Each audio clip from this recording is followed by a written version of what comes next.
you can't solve problems in an area if you're the other. Because I think a lot of times with the police, there's this sense of other. The populations we deal with a lot don't trust the police. I mean, if you want to talk community policing, knowing the community, connecting with the community, being part of the community. People knew my name. I knew their name. I knew what was going on. People trusted me because you can't solve problems in an area if you're the other. Welcome to the Race to Social Justice, a podcast presented by VIP Community Services that explores the myriad racial and social challenges facing the modern world, with your hosts, Kiva White and John Kepner. Thank you for being part of the courageous conversation, because when it comes to combating social injustices in America, it is not about being confrontational. It is about being conversational. Good evening, John. Hey, Kiva, how you doing? I'm doing well, sir. Happy New Year to you. Happy 2022 to you. And welcome, everybody. Welcome to all our listeners to our Race to Social Justice podcast. I'm Kiva White, and as you can see, I'm the black guy. And I'm John Kepner. As you can see, I'm the white guy. And Kiva and I share a common interest in the letter K. K for Kiva, K for Kepner, and more importantly, K for knowledge. The purpose of these podcasts is to try to educate ourselves and our listeners on issues of racial justice and social equity. We try to foster what we call courageous conversations, candid conversations. Kiva and I have had many of those between each other, and that led us to this idea of having these sessions. Hey, listen, I'm really excited about tonight's show, John. I have the wonderful pleasure of introducing Officer Eric Dougherty. Several months ago, I would say about 2 months ago, Eric reached out to me after listening to one of our podcasts, and he expressed interest in, the platform that we're standing on in terms of promoting social justice and advocating for, social equalities in this country. And we connected via Zoom several weeks after he had that initial view of the podcast, and we was really engaged in what I would describe as a very transformative, very transformational and enlightening and provocative discussion. And one of the things that really, stuck with me that Officer Dougherty shared was his belief in social justice and how he incorporates this principle of social justice into how he goes about his daily duties as a law enforcement officer. So, Eric, welcome to the Race to Social Justice. Thank you so much for being here. Thank you both so much. I got to say, as a fan of the show, it's pretty fun to watch your intro live because I've heard it so many times now. That was pretty fun for me. Awesome. So I just wanted to just to touch upon a little bit more about your how you weave social justice into your policing philosophy, and talk a little bit more about that and what your viewpoints are about how to weave that and infuse that into going about your daily duties as a law enforcement officer. Okay. Yeah. I think in order to answer that question, I might have to give a little bit of my backstory, because I came into law enforcement, I think quite a bit different than most people do. It was a mid-career change for me. I was 30 when I started. It's more common for people to start earlier as a first career, maybe second career. And so for me, the social justice stuff came first. And it was something that was ingrained in me from a very young age. As long as I can remember, my mom was bringing up issues of social justice and race, and it was just sort of part of my upbringing. And I grew up in the 80s, so a lot of it was fairly simplistic overview of just sort of, here's a real quick idea of the civil rights movement, a real quick idea of slavery, and there wasn't much of a deep dive into it. And so when I went to college, I decided to study American ethnic studies with a focus on African-American studies. And so that was an opportunity where I could take kind of the deeper dive into the subject matter. And I would say that's where I was really awakened to the concepts of social justice. It's where I first got the notion of how that intersected with policing more beyond the videos of civil rights, dogs and fire hoses. Yeah. But how it could potentially manifest itself in the current time. I had no concept I would ever become a cop at that point in time. I went on from there. I started a summer camp where I had inner city kids come out that couldn't afford camp. Some kids who had never seen the beach or water, and we brought them out, to give them the opportunity. But one of the things I really liked about that camp was that we also brought suburban kids. And we took these kids who grew up in completely different environments. And while they were having the camp experience and they got to shoot the bows and arrows and do the kayaks, I think one of the biggest things I got from it was those conversations, those courageous conversations like you guys talk about, where you are interacting with people that you otherwise would not interact with, and being able to witness that firsthand and how that transformed the kids really kind of instilled in me that aspect of advocating for social justice through just individual people having interactions. And that launches us into, as a police officer now, a huge part of what I believe in is the power of those individual interactions. And it's a big reason why I reached out to you guys is I see a lot of stuff on TV about the protests and about, trying to pass different laws. What I don't see a lot of is just individual line level police officers having conversations with people who are pushing for social justice and really sitting down at the table together and figuring out what we can do that we all believe in. Because at the end of the day, if you're into social justice, what do you want? You want better policing. Yeah. Well, if you're a cop, what do you want? You should want better policing. So they shouldn't be mutually exclusive. And I think a lot of times there just isn't the conversation going on. So that's a very long way of answering your question. But I would say if I had to boil my policing philosophy down to just a catchphrase you can put on a bumper, is that I try to remind myself constantly as I'm doing every aspect of my duty that I'm not better than anyone else. Wow. That's a different way of phrasing the golden rule, but it means, if I'm going after someone and they're the victim of the crime, they're a witness to the crime, they're the suspect in the crime, I try to treat them always with the utmost respect that I would expect of myself, because I know I am in the position I'm in and I'm wearing that uniform because I had very lucky things happen to me in my life that kept me out of the situation. And I could be every single person on the other side of that situation. That could be me if my life was just different. So I guess I would say that would be the philosophy if I had one. I like it.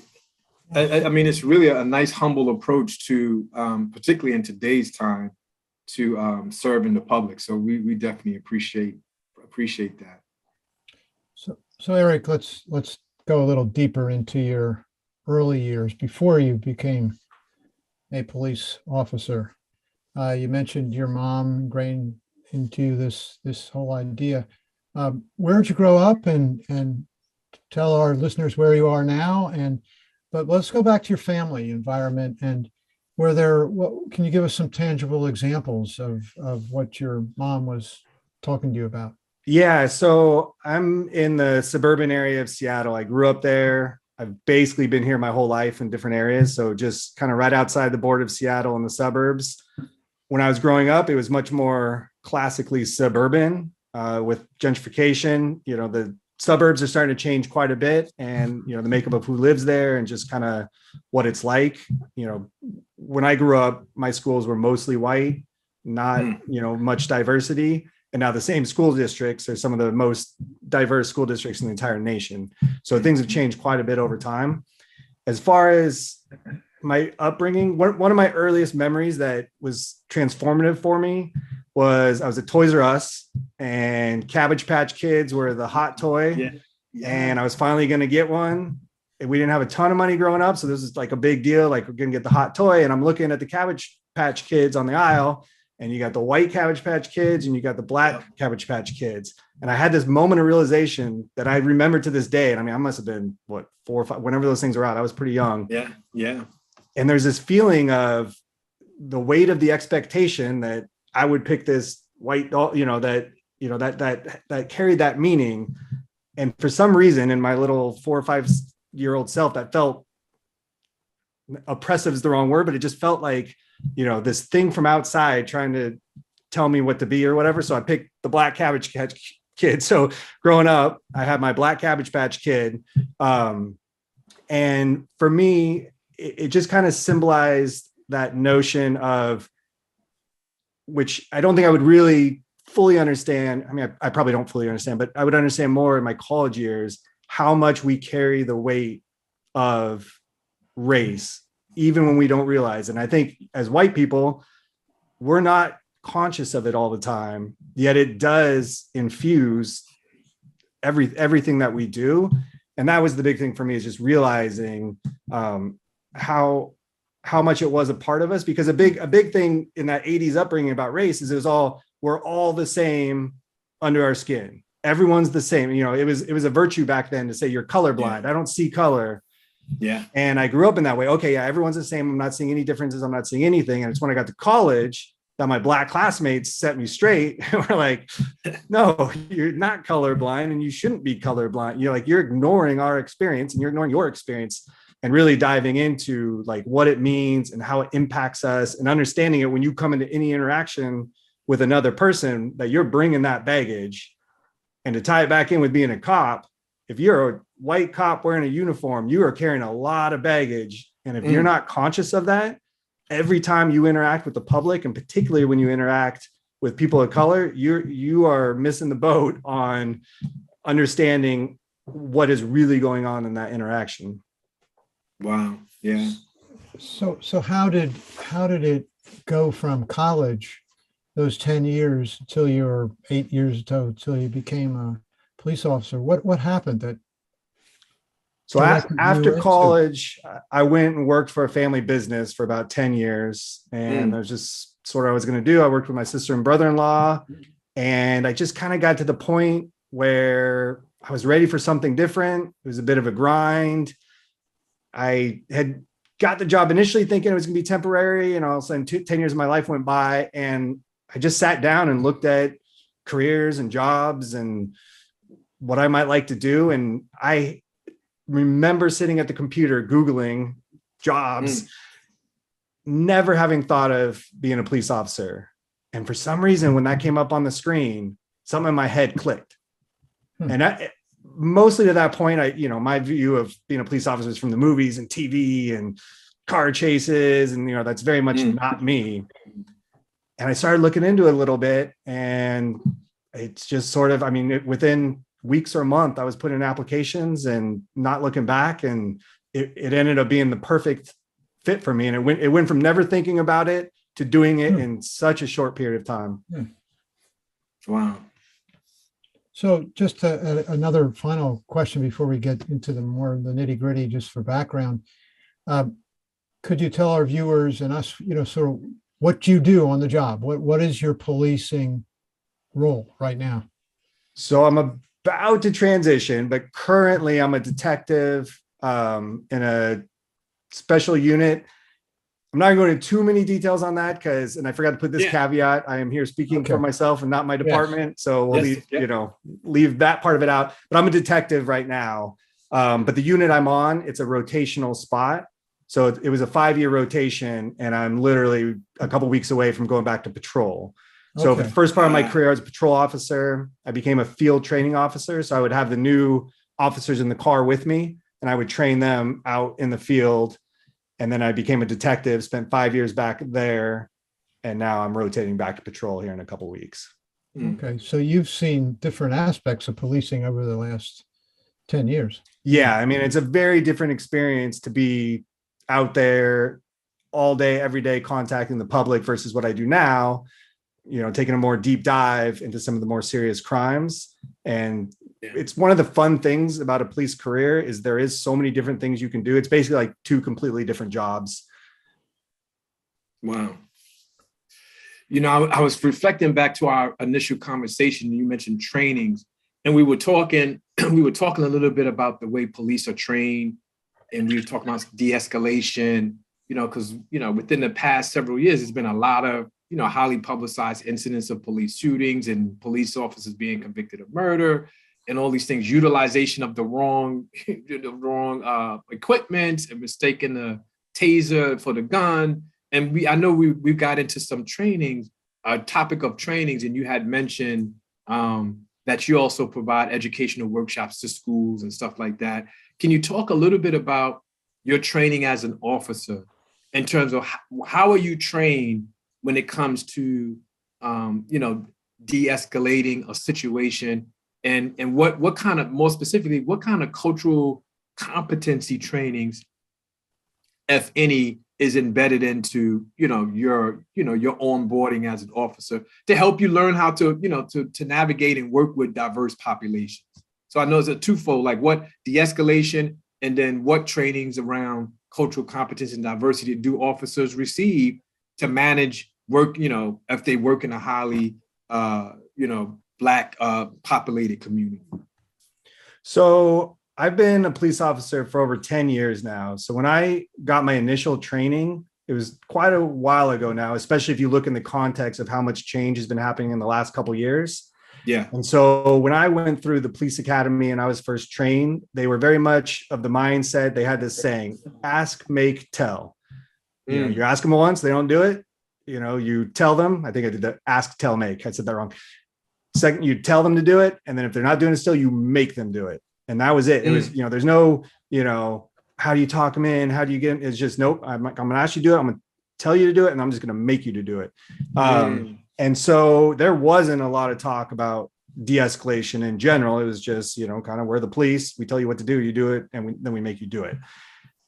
My understanding, I haven't been through it, obviously, is that the police academy now is doing a lot more in the realm of de-escalation and how you deal with people, and how to deal with people who are in mental health crisis, or how to understand, is this person not responding to what I'm saying? Are they resisting, because they want to fight and they're, not trying not to go to jail, or are they in some kind of crisis that there might be a better way to deal with? And so I haven't personally had nearly as much training as I think maybe some of the newer officers had, because we're still playing catch up. Up where we're at in Washington State, they've passed some new laws. They're mandating de-escalation training. They're doing stuff like that. So I think it's coming and it's going to get ramped up, but I've yet to kind of really see it in practice. It's something that you learn out on the street from the officers who are really good at talking to people. And you'll see it, and it's night and day. You'll go out with some officers and there'll be a tense situation and you're like, oh man, we're about to fight because, this officer is getting this guy worked up, versus I have some officers that I work with. I could walk into the most volatile situation you could possibly imagine. And I'm like, we're going to be fine. Like we're going to talk our way out of it. And so it is like, it's such an important skill, but I think we're just now as a profession learning how to, number one, hire for it. And number two, train for it. Oh, good point. It's a huge part of it is, it's not necessarily something we were looking for before. When you think about being a police officer, you don't necessarily historically look at a huge amount of overlap with social work and, basically street therapy and a lot of the other things that we're asked to do. And so it's a new thing for people to figure out is, okay, we need people who can handle themselves in a situation. If people start throwing punches and pulling guns, we've got to protect the public and we've got to get home safe to our family. But there's this whole other skill set we need. There's more medical skill set. We're out there on the front line now with Narcan, saving people on overdoses, because a lot of times we're getting to medical situations. CPR is faster than everyone. We're dealing with mental health crisis. We're dealing with addiction. We're dealing with so many things that I think there's this re-looking at what does it mean to be a police officer? How do we better train for that, hire for that? And I think that's one of the more interesting things to come out of this whole conversations that happened in the last couple of years is this acknowledgement that this is a job that you're asking people to do an awfully lot. Maybe we should put, more resources into the training, the recruiting, the making the job more appealing to a wider selection of people. Yeah. So, Eric, when I say defund the police, what goes through your mind? First reaction? So my first reaction, and I mean, it's something I've heard so many times that, I don't get, I already have it preloaded, is the term is obviously problematic, because if you say that to the police, they're going to have a knee-jerk reaction. I mean, no, if I said defund Kiva and John, I mean, you're not going to like it. Like no one wants to be defunded if that's you. Right. But if you break down some of the tenets of it, like if I sit down with some of my police officer friends and I talk about the concept of, getting mental health workers to go to some of these calls, or there's a real sense within the police that we're being asked to do stuff that we're not necessarily the most qualified for, which I think is kind of the idea of defund. Is as a society, I think we've gotten a little bit lazy and just kind of thrown police out there as, hey, how about you just go fix all the problems that we've created by not funding social programs and, not prioritizing education in the family, and you just go deal with it. And we're going to give you a gun and some handcuffs to go deal with it. And so I think if we took away the phrase defund the police and we had people that were advocating for putting some of those other social issues on the plate of other people and taking it off of the police, I think everyone in the room would probably be like, yeah, that sounds good to all of us. And so I think if we could just get away from the term. And Right. so one of the things that we're using now, where I'm at in a lot of different regions, they call it co-responders. And that has a lot more buy-off. It's not, hey, we're gonna get rid of the police. It's when we have a mental health issue, we're going to send a police officer just in case, because a lot of times those will escalate the violence very quickly. And we don't want to see social workers getting stabbed and hurt. Right. But we send them with a social worker. And if it's not a volatile, dangerous situation, this person who has all of their training and skill in dealing with people in crisis is going to take the lead. Now, if the person pulls out a knife and runs at us, the police officer will take the lead. But it's a co-responder model. And I also think, just personally, the best way to defund the police, if you want to defund the police, is to focus on those other programs, make them work, and we won't be necessary. Yeah, I know we talked a little bit about that. I shared with you in our initial conversation when I was working in Baltimore, it's about 10 years ago, in the city of Baltimore. And you're right on target with this, because they did an initiative like that. And I was part of putting this program together where all new recruits in the Baltimore City Police Department went through a mental health first aid training. And you're familiar with mental health first aid. It's a new national model. And they now even have a mental health first aid for youth. And so it really teaches you how to, like it's just like regular first aid. You see somebody with a cut, it gives you specific instructions on how to bandage the cut in the wound. Well, the same thing for mental health first aid. That's the same concept. When you see somebody with a mental health or a suspected mental health condition, these are the things that you can do to aid and support that person. And the city of Baltimore invested, like you said, instead of defunding, they took some of the money and they put it into this program. And they had special units that they were trained, special officers that were trained in mental health first aid. So when a call came with someone wielding a knife or something like that, instead of calling a regular unit, they would call the MHFA unit, and they would respond first. So kind of sort of like what you're talking about there. So those type of strategies, I think, are very instrumental there. They are de-escalating tactics, right, so to speak. And I think it'll help us reduce some of what I'm about to ask you now in terms of the propensity for police officers to arrive on scene and in a split second make a decision to pull their weapon. So my question to you is, have you ever had to draw your weapon?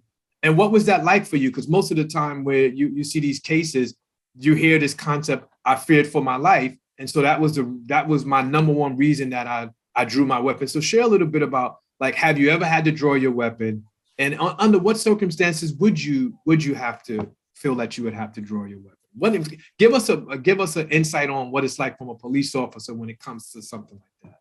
Yeah, so I'll answer the bulk of the question there about me personally doing it. And it's very common. It's something that happens regularly.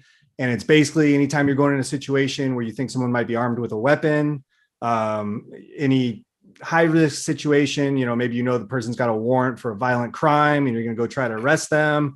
If you don't have a position of safety, you're walking into, say, someone broke into a building, we might take them out because we don't know who's popping out of where, and the amount of time it takes to reach down and grab it is too long. I mean, the reaction time, and we're trained a lot on action versus reaction.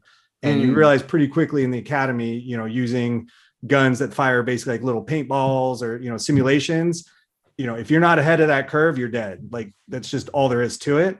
And so there's a lot of training that goes into how to be prepared for those situations. And so for me, yeah, it's out on patrol. It's a regular thing because where I work, we do have a lot of violent crime. And so we're going into situations fairly regularly where there could be armed people, there could be something that happens. Obviously, very, very typically, not, you put the gun away, everything's all safe, and nothing has to happen. I can very clearly remember, though, the very first time when it got to the point where I had my gun up, pointed at somebody, finger ready to go. And I was in my head, if this person does this, if they reach here, if they do this, I've got to pull the trigger. If they don't, then I won't, it was to that point where we knew he had a gun. We knew where it was. We knew, and he wasn't looking like he was going to want to cooperate, even as people are trying to talk him down. And for me, I definitely grew up. I didn't get into fights. I never used a gun. I'm not a violent person. I don't like violence. Yet I was ready. That was my job, and that's how I was going to protect the community and protect my partners who were there. And the first time I felt myself get to that point of I'm about to kill someone if I need to, that was life changing. Realizing that I could. It was very impactful for me from that point on. But it's something that I and most police officers take extremely seriously out there. And then the flip side of it, you kind of talked about this notion of the fearing for my safety, because that comes up a lot. And I think it comes up a lot in the context of this notion that cops can kind of get away with stuff of just, oh, well, I just feared for my safety, and then you're good to go. And so to back up a little bit on that, because I think that's a super important point and kind of goes to what we just talked about kind of the change in culture and training. Yeah. When I was trained, coming through the academy and afterwards, and a huge part of it was basically like they were showing you the 10 million ways that you could die out there. And we watched videos over and over again, most of our training scenarios where people pulling weapons, and you're basically just ingrained in your head, man, someone's going to jump out from somewhere. Someone's going to pull a gun. Every time I do a traffic stop, someone's going to shoot. And here's what you do to protect against that. And you get almost to the point where every interaction you're going into with the public, that's what you're leading with. And that's not a very healthy way. I mean, imagine if you went around your life that way, and every time you went in a room with someone, every time you talked, it's like, oh, this person might be about to kill me. That's right. That's not the best dynamic. But obviously there's an element of it that's obviously necessary, because we do have to be prepared. It's a weird job in the sense that I can go days in a row, nothing happens. And then all of a sudden, when I least expect it, someone pulls a weapon on me. And if I'm not prepared for that, you can't function. And I think that's the trick we're trying to navigate now as a profession is, how do we do the one thing where you're prepared for it? You have the skills, you have the reaction time, yet you're not going around and treating everyone like they're about to kill you. And you're not, more importantly, misinterpreting what people do because you're seeing it through that lens. And I think that's what happens a lot. Is I think a lot of cops who get into, what looks like a terrible shooting situation to the general public, if you got inside their head, they're living in this world where, man, everyone who reaches for a phone or a wallet or this is, oh my God, there's that kind of sense. And I think it's a tricky thing to navigate, because having been out there and been in situations where I thought someone was going to kill me, been in situations where I thought I was going to have to kill somebody, like that's something that's, gonna be in your head. It's not like any other job where you can, focus entirely on your other skill set. But I will say, I think one of the huge elements of it is going back to the de-escalation and how we treat people, trying to incorporate that into our training in the sense of that is officer safety. That is something. Right. We're not doing it just because we want to be nice guys and make the public feel good or whatever it is. It also is going to keep us safe. Because I can tell you, I've been around the most tactical people in the world who could beat you in any fight and shoot you from a million yards away, but I don't necessarily feel safest with them if they're going to get me into a bunch of confrontations. Yeah. Versus I've been with some people who a little bit out of shape, a little bit rusty on their firearm skills, but they can talk them way out of anything. I feel safe. I mean, that is a safety issue. And I think if we can reframe our mindset to look at it in this holistic way of, having these skills, having the verbal skills, having the psychological skills is going to keep you safe. And we don't have to rely just on the firearms training and that kind of stuff. They're both important and they can coexist. Yeah, John, I'm gonna punt it to you. I just wanted to summarize for a second because what I heard you say, Eric, is you're trained to action, reaction, action versus reaction, and I hear too a little bit of in terms of skill building. There has to be some balance of all the action, reaction, and restraint. And restraint, like that's something you have to. That's why I asked that question because I couldn't imagine. I don't know what it is like to be in a situation. You know, my brother-in-law is in law enforcement, and he's called up to do SWAT a lot. And so when he tells me, you know, we talk about that. So like, what is that like walking into it? He's like, you got to be on your, you know, watch your six, and you know that's the language they talk about. You got to always be on your ready to go, so to speak. And at the same time, you got to know when to restrain. And I think that's the skill. That's the skill that, based on what you just said, how you all are seeing, watching over and over and over these videos, you know, psychologically, repetition decides persuasion. So you see this and you think that that's the real world and the real environment that you go in, and you have to balance between when to act, when to be react, and not to be overreactive, and also deploy some type of restraint in those situations. Because I see a lot of these videos, there was no time for restraint. It was just, I'm on the scene, I pull my gun, and 5 seconds later, somebody's laying on the ground. And that didn't tell me that's reactive. I didn't see any action. I didn't see any restraint. And so I don't know, John, what are your thoughts about this?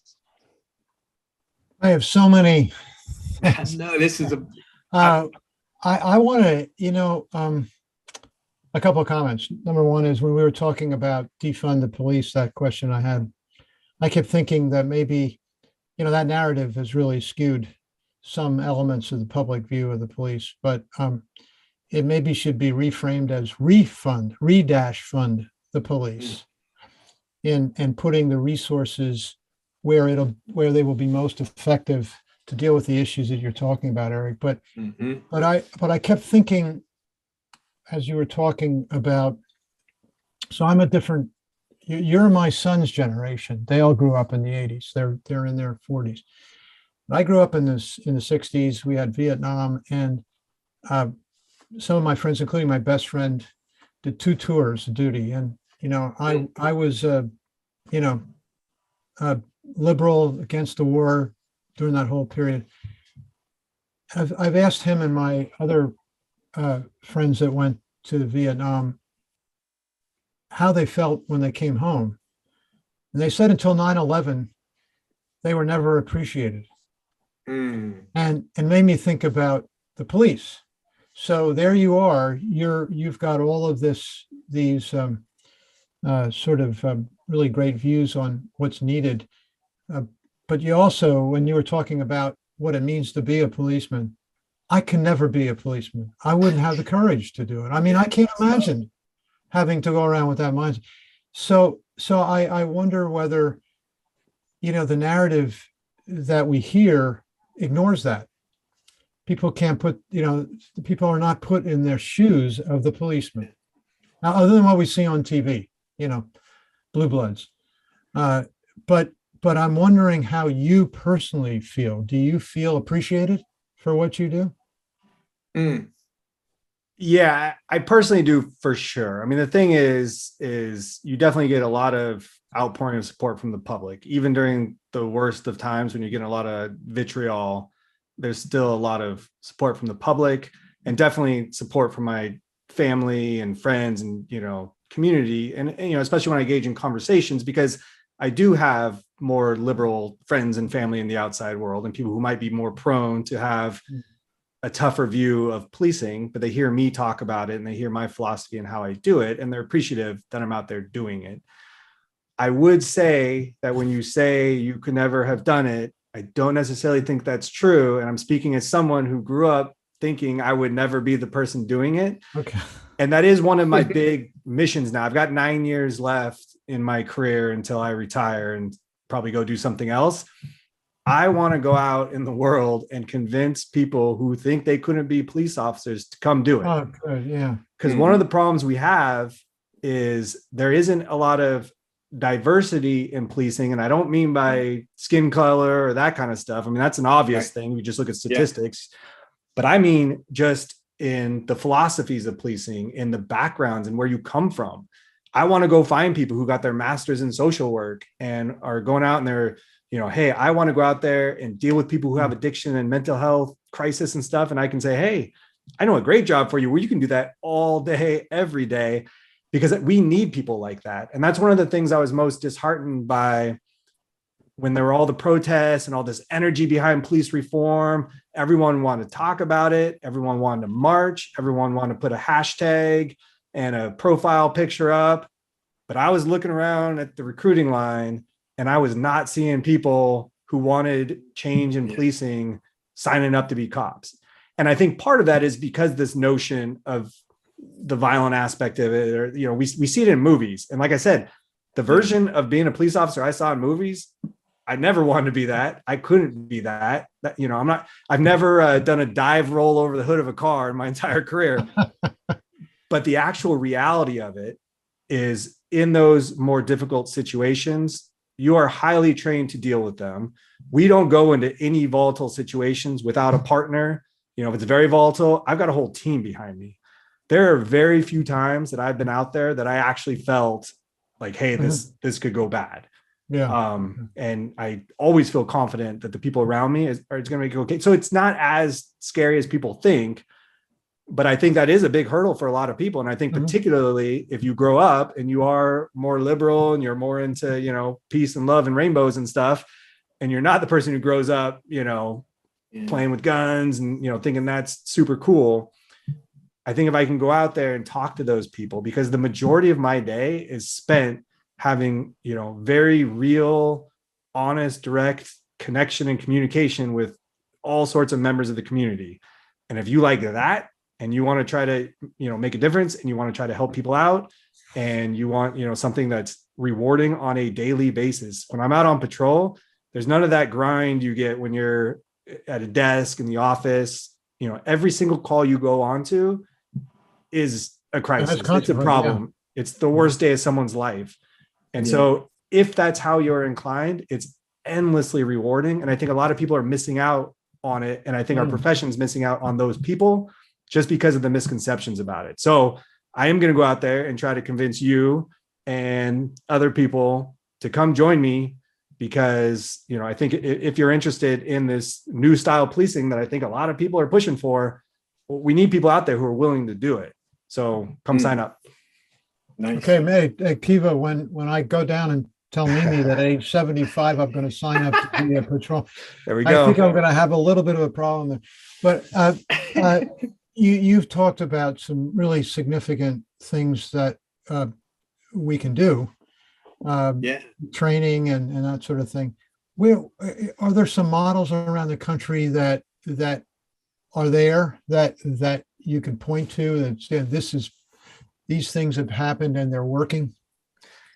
I don't know for sure. Number one, I don't necessarily look at a lot of other departments because I'm pretty focused on mine. Sure. Number two, I definitely know, especially in the post George Floyd world where there's a lot of awareness, there's a disconnect sometimes between what the public facing, what the administrators and the bosses are saying and what's actually going on in the department. So I would be hesitant to trust if they're saying, hey, we're the ones doing it right. You don't know unless you're in there. So I don't know on, a specific department. I do get the sense that everything is moving in the right direction, and that, there's definitely a lot of stumbles that are going to happen, a lot of resistance, particularly, when a lot of the bosses now, they were cops in the 80s. They've been around a while. It was a very different world. This is understandably hard for them. They did their whole career and society was telling them, we want you to do this thing, and now it's different, so I feel for them in that sense. But I do, when I look at like younger officers and, I think we are in general moving in that direction, but I don't know the specific place that, is, that's the one that's nailing it. Yeah. Let me jump in with a quick question about this whole concept of, politics in the police, because, defunding the police is a political aspect. And then this whole concept of law and order. And not to get too much into the politics, however, the previous administration was was pondering that we're going to restore law and order in this country. And so as a law enforcement officer, when you hear that, did you see that as having an impact on how policing kind of shifted a little? Because it seemed like once that narrative was put out there, we started having an exposure of all of these incidents with law enforcement officers. So politics and policing can be a murky situation, and I saw that in the previous administration with this clause that I'm quoting here. I'm here to restore law and order. And so, do you think that how did that impact you personally, and did you see any emboldening level of it, a sense of emboldeningness within the ranks as a result of that? Not at the level I work at, really. I mean, when you talk national politics, it doesn't trickle down as much to the local level because I work for a municipality. So on our level, we're much more affected by what's going on in our city or state. I think maybe some officers feel one way or another if they hear the rhetoric, if they feel, oh, we're being supported, or they feel, oh, they don't like us. But as far as the actual, like how we function, it doesn't make a huge difference. But I think it does speak well to something that we do face, on a more local level, or just kind of in this conversation in general, is this notion that the way we deal with social ills is we turn this dial on, oh, more law and order. Oh no, more depolicing. And that's what's going to fix it. And again, I think it goes back to what we're talking about with the defunding. And I would almost advocate, instead of talking about how much we're going to defund the police, why are we not talking about what we want to fund? Instead of the slogan, defund the police, how about fund after school programs, fund mentorship programs, fund alternatives to juvenile incarceration, fund all that other stuff. And I think we're going to look around and be like, oh, we just defunded the police a bit because they're not as necessary anymore. And I think, again, going back to, I just think it's something that we've got into in America, is this notion that, okay, the police are just going to fix all of it. And addiction is not a policing issue. Homelessness is not a policing issue. We have to deal with it because no one else did. But my handcuffs are not going to make someone unaddicted to drugs, and my handcuffs are not going to house someone. And so I think we need to restructure it. And if you want to talk about the funding issue, you should have to come out and say, what do you want to fund? Make a good argument for more, and let's do it. Because like I said, I'd be happy to have less crime to deal with. And I think most police officers would. So let's fund those things.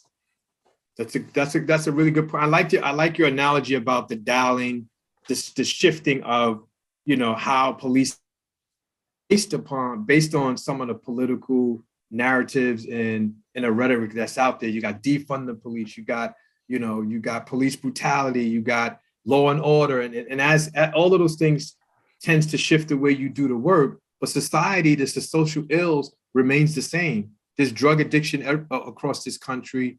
Opioid addiction is on the rise. And I'm quite sure you're dealing with it even in Seattle, Washington, the same as, whether you're in a suburban area or urban community, it's all over the place. Homelessness is in the greatest country, one of the greatest countries in the land. We have people who don't have housing. So that's a huge social issue that I believe, police have to deal with it, but policing is not going to fix that issue without other things being instituted. So I appreciate you giving us a perspective on that, because I do think, police is, when I was growing up, they said police are here to serve and protect, right? Serve the community, protect the community. It doesn't say fix all the social ills. And so it seems like that's what you all are at times being required, to walk into situations that have a lot of things that are on top of the potential for criminogenic behaviors. And like you said earlier, you're just not trained. Some officers are not trained to deal with those situations. You hear the term community policing. Mm-hmm. And I wonder if you could give us your view of what that means. What I infer from that is the police knowing their communities, connecting with the people in the communities, the leaders of the communities that they serve, so what's the demographic of that you deal with, and how do you interpret community policing? Do you connect with church leaders? Do you connect with the social service sector? What does that mean? Yeah. So for me, I mean, if you want to talk community policing, you talked about knowing the community, connecting with the community, and I would add and probably prioritize being part of the community, because I think a lot of times with the police, there's this sense of other, is that, the people out there, and we're that kind of, but I mean, we are out there on the streets all day, every day. We're just as part of the community as everyone else. Even if we lay our head down, in a city, 2 cities away or whatever, we spend most of our waking time in the city that we serve. And so for me, when I was out on patrol, it's obviously different when I'm sitting behind a desk as a detective. But when I was on patrol, a huge part of it, and what I enjoyed and what I thought made me effective out there, was getting out there and contacting as many people as I can. So people knew my name, I knew their name, I knew what was going on. People trusted me, because the populations we deal with a lot don't trust the police. And so if we're going to go to a crime scene and someone's just been killed or hurt, and no one there wants to talk to us because they don't trust us and they don't like us, we're not going to solve that crime. And so there's the sense of community police. You can't solve problems in an area if you're the other. You're not going to impose it from the outside. And I think for a lot of us as police officers who believe in community policing, that's something that not only do we find makes us effective, but we enjoy it. That's the fun part of the job. The fun part of the job is that when I'm driving around, everyone's waving at me. I get out of the car and they're like, "Oh, Officer Dougherty, how's it going?" And I spent a lot of my time when I was on patrol just talking to people. Even if it was just driving around, I saw someone I know, I'd hop out and talk to them. Or if I get called to a call and we got to deal with some problem that happened, sticking around for a while instead of being like, "Okay, I'm done with that one, I'm out of here." That's my only part of it. Well, no, I'm here to help you with your problem, but I want to know what's going on with your mom. I want to know if you're passing that class, if it's some of the kids we deal with. And a lot of these kids don't have adults looking after them, checking in on them, caring about them. And so if I just spend, 20 minutes here, 10 minutes here, 5 minutes there, talking to them, really connecting with them, that can make a huge difference in a kid's life who may, be headed down the wrong path. And so for me, all those things encompass community policing, and it makes for a better experience for me, for the community, and then the effectiveness. Like if a bulletin came out and, is maybe a photo from a crime scene, who is this guy? I would typically know who it was because I knew everybody in my area. So, it works even if all you care about is solving the crime and getting the job done, community policing still works, for that angle of it. And does that aspect get integrated into the training in an ideal situation? Or is it just something that it's an acquired taste? It's just something that's natural for an officer or not?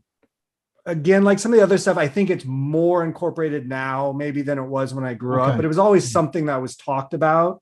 I don't know how much specific training as far as, here's exactly how you do it. Again, it was the type of thing you pick up from the other officers. Like the officers I admired, they would know everybody. Like we'd go everywhere. And, "Oh, how's it going? Hey, how's it going?" And they would know this. But I'm like, how do you know 700 different people? And they know you and they trust you and they talk to you. And so a lot of things in law enforcement, people gravitate down the lane that either they're good at or they find rewarding or different reasons for them. So we have guys who are very much the tactical guys. We have guys on the SWAT team and they are absolutely phenomenal at what they do. And we need them, and we need them in the situations where, I could not go deal with this situation and walk out in one piece. They will take care of it. And then there's people who gravitate a lot more towards the community policing. And there's a lot of people who gravitate towards the detective side of it. And they, maybe don't want to necessarily spend all day interacting with the public, but they love the puzzle and they're really good at it. And that's one of the fun things about the career, is that you can kind of go down different paths. I think obviously we have a problem if people lose sight of one aspect of it. And so if I'm out there and I don't know how to handle myself in a fight and I can't shoot my gun, I'm a danger to people around me. Like I have to, reach a certain level of We'll all have applicant to there. support each other. Yeah. But the same thing, if people are out there and they don't know how to talk to people and treat them decently, they're a danger to us too. And so I think the goal in the profession is, we all kind of maybe focus on the thing that we like the best, we're the best at, but then also just trying to raise all of our levels of everything and try to reach the highest level of excellence that we can on a job, again, as we said, that is extremely diverse in what you're asked to do on a daily basis. So I was going to point to that because you had mentioned earlier when we were talking about diversity, there's so many aspects of diversity and race, society tends to look at that. Oh, you don't have a lot of African-American or Latinos on your police force. That's just one aspect of diversity, the race aspect. But what you're talking about here, Officer Dougherty, is having a diversity of a skilled approach to policing. And I think that's critical because you're right. I mean, you need that tactical person, but you also need someone that has good de-escalation skills, because if you deploy that person first, you may not need to call in SWAT. And I mean, so it's a win. It could win in so many ways. And one of the most the way that I see that it can win, it can in the terms of preservation of life. That should be everybody's goal at the end of the day. Is how do I go home as an officer, and how do I preserve the life of someone who may be a victim of a crime or maybe a perpetrator of crime? You alluded to the humanistic or humanity aspect of policing, and it's one of your approaches that you see everybody as humans. And it would be great if we can create a policing system, not just a force, because every police department or police force, they all are comprised of this policing system, whether it's national, statewide, local. It's a policing system, and it would be great if the policing system can view the work through that lens, the lens that you have, because I think it's a really good approach to doing the type of work that you do. Yeah, and I think one thing that I try to have people focus on, people talk about diversity again, we need more diverse police force. And again, as we've been talking about, that's a lot broader than just what does it look like on the poster. There's a million different things that you can mean when you talk about diversity. I've heard a lot of sort of gut reactions from people where they'll say something to the effect of, yeah, but we don't want to lower our standards.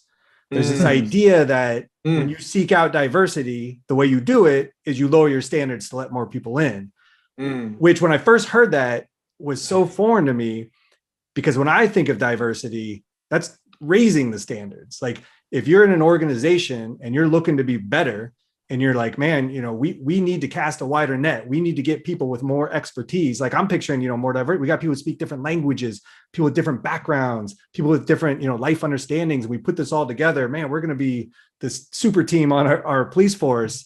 And so I think reframing that in people's mind that, no, we're not talking about just, okay, grab people, so they look different. No, we're talking about, again, on this job, you need this wide set of skills.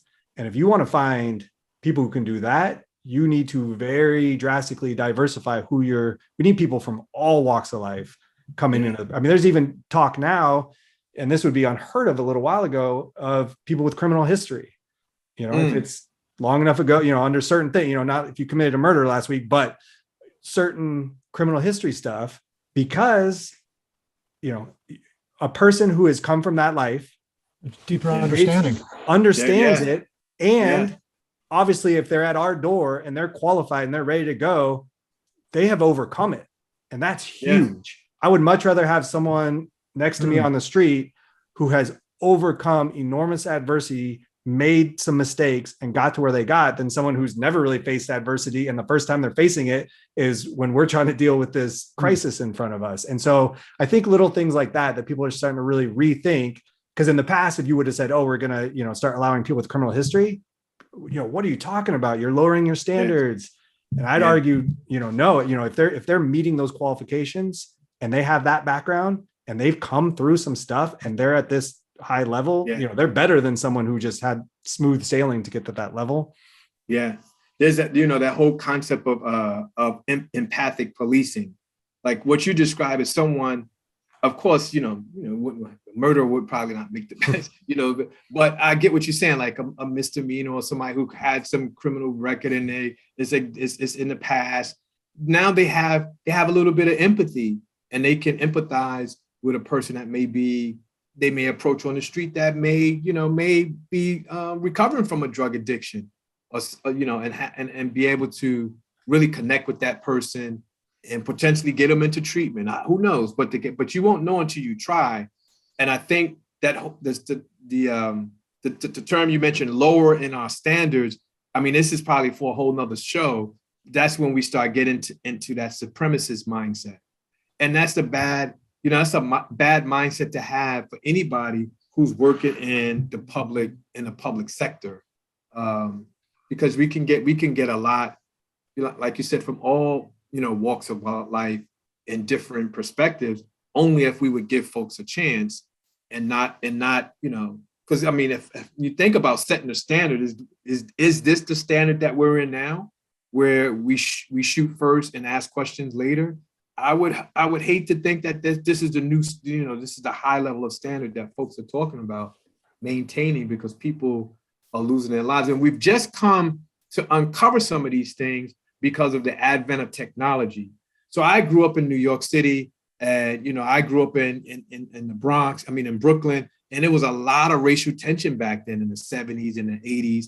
And I was telling my wife, we were looking at all of these cases, and I was like, honey, it's just thousands of other cases. They're just not highly publicized. And I just started telling her, Google this name, Amadou Diallo. And she Googled that and saw, it's like, oh my God, what happened? Antoine Hawkins from Queens, all these different names that went through the same stuff that George Floyd and all these other high, publicized, situations occurring. They just were not, we didn't have the technology to uncover some of this stuff.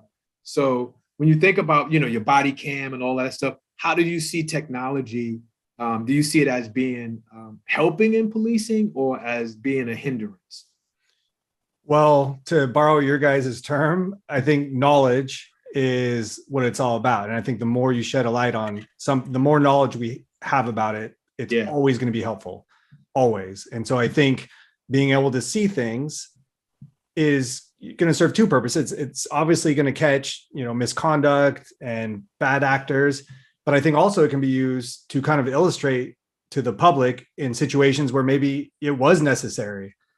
But you're not going to believe me just saying, and you shouldn't believe me just saying, oh yeah, it was necessary. But if you can see it and be like, oh wow, yeah, I get it. I think that's a huge, valuable resource. So I think it, it works on all ends of the spectrum, just to increase the knowledge of what's going on, to show what's going on more. I think also one of the things on our side of the table with policing is historically, if there's a shooting, it's looked at as, was it legally justified?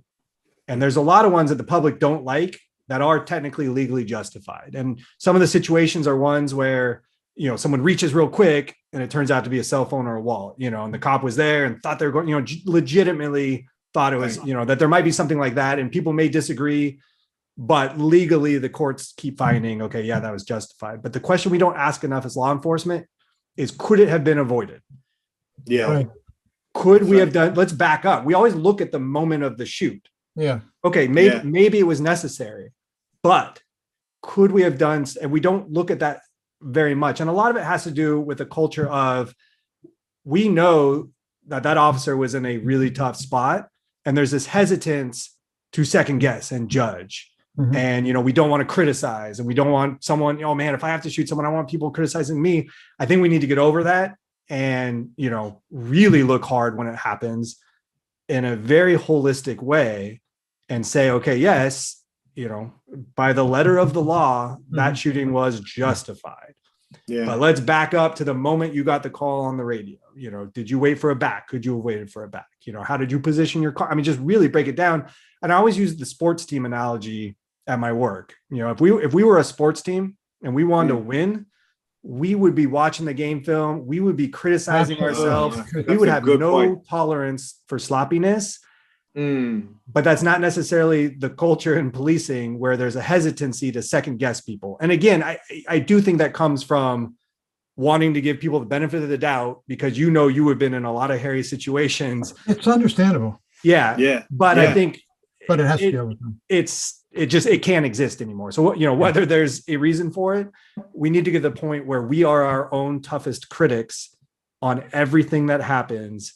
And if there was some way to avoid a shooting, whether it was a quote unquote good shoot or bad shoot, which I hate, there are no good shoots, but a legally justified shoot or not, let's look at everything. I mean, let's look at the person's training. Let's look at, did this happen because I wasn't trained enough in using a less lethal weapon? Was it, because I wasn't trained enough in fill in the blank? And I think if we can get to the point where we do that and start asking the question every time, not just was it legally justified, but was it avoidable? Was it preventable? I think we will grow exponentially as a profession, because these are very skilled people in general who are doing this job, and they can adapt to it. But it's not necessarily been part of our training traditionally, is we put the impetus on the other person. We give the command, they follow it or they don't follow it. They're deciding. And, sometimes that's just the way someone jumps out of a car with a gun, you have very limited options at that point. Yeah. But a lot of times, if you look at shootings, there was a lot of stuff that led up to it.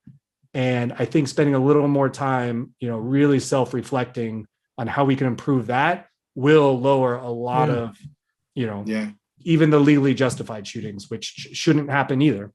What was the 3 words you shared with us earlier? You said tell. So it's ask, tell, make. And make. Yeah. Because I've thought about those 3 words, and I'm thinking about some of the high profile shootings where the guy is running away from the police officer. And so ask him to stop, tell him to stop, and he's still running.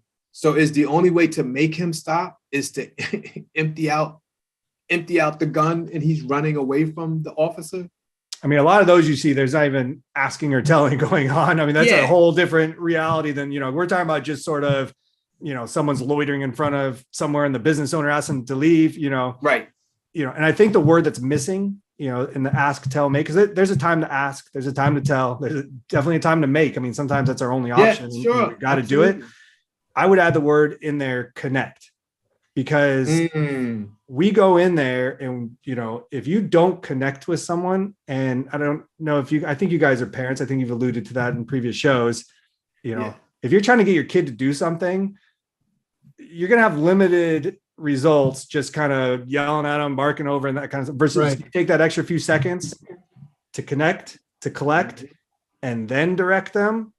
I think you have a lot better results. And this is the same thing. Not the same thing, but the same concept. The principle, out there is that when I've got someone and they're so, the people we deal with are so worked up so much, and often for very understandable situations. And if I'm just telling them to do something, that's not going to work. I need to let them vent. I need to let them rant. I need to let them blow off some steam. And maybe I should be talking to them about what's upsetting them, hearing that, connecting with them.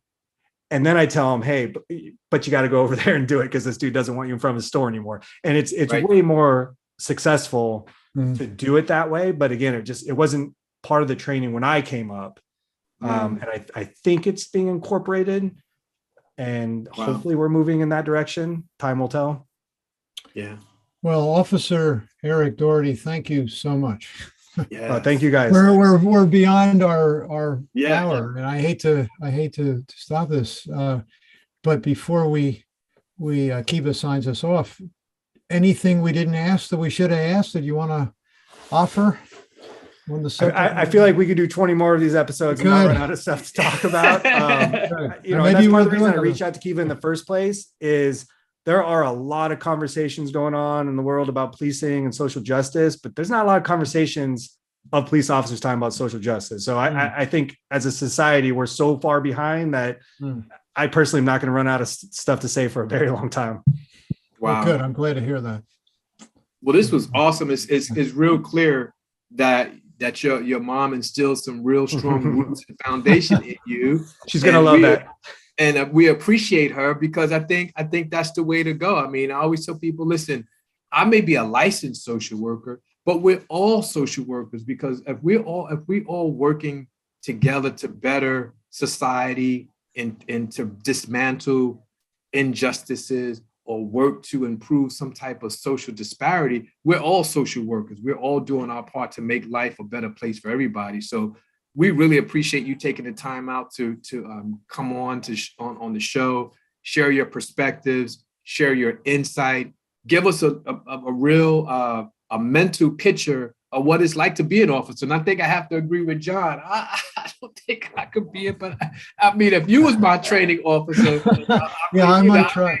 I may give it a shot, but you know, it's a challenging job, and you know, I was always raised to respect authority, and I think unfortunately, you know, a lot of the narratives and all these things that's going around today around policing, I mean, it's really creating this divide, and I hope that in the months or the years to come, we can get back to, like you said, connecting, that whole aspect of connecting with the community, so that we all can live in a safe and harmonious environment. So thank you for.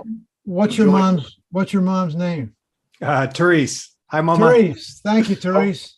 We appreciate you, Therese. Thank you so much for raising such a honorable young man. We really appreciate that. Yep. So thank you all out there for listening and watching. Please join us again for another courageous conversation in our Race to Social Justice. Officer Eric Dougherty, my hat's off to you, sir. Continue to do the great work that you do, and stay safe out there. Thank you. The Race to Social Justice podcast is produced, edited, and mixed at The Dream in Austin, Texas.